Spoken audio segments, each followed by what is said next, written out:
This morning's exhortation is to be sober-minded.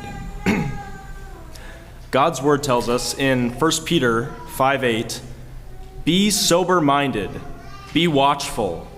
Your adversary, the devil, prowls around like a roaring lion, seeking someone to devour." In this verse, and in many others, God commands his people to be sober-minded. When we think of being sober-minded, we probably think of avoiding drunkenness with alcohol.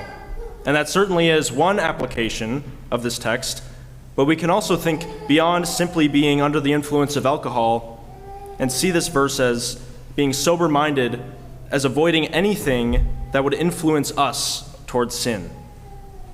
Earlier in 1 Peter, God commands us to be sober-minded in the context of not being conformed to our fleshly passions. Our fleshly desires can also intoxicate us and cloud our minds so that we don't clearly see how we must obey God in each moment. Maybe that means, instead of following God's command to love your neighbor as yourself, you're still harboring anger in your heart over what a family member did on Friday afternoon. Maybe this morning, you got into an argument with your spouse or your child or your parents, and your vision is clouded with pride still in this moment. Maybe you've become intoxicated by your YouTube feed, so you lazily consume social media instead of working heartily unto the Lord. Maybe you let an extra difficult day at work intoxicate you so that you don't love your family as intentionally as you would have otherwise. Oftentimes, we leave our sin undealt with, and it clouds our minds until it is confessed and repented of. The Bible talks about this as having an evil eye.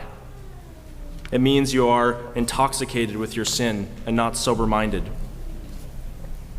So looking back at 1 Peter 5:8, which we read at the beginning, we're commanded to be sober-minded because we have a very real enemy who prowls around like a lion, seeking someone to devour. You do not want to be caught groggy and drunk when you face a hungry lion. And neither do you want to be intoxicated by your passions or anything that would keep you from fighting the good fight of the faith against the world, your flesh, and the devil. But on the contrary, God calls us to be sober-minded as we fight the good fight. Joe Rigney has very helpfully summarized the Bible's teaching on sober-mindedness into at least three characteristics. Number one, clarity of mind. Number two, stability of soul. And three, readiness to act. A sober-minded person has clarity of mind about what God requires of them in each moment. They are stable. They are not being pushed and pulled around by their own passions or the passions of others. And they are ready to act with decision and purpose when the moment comes for them to act.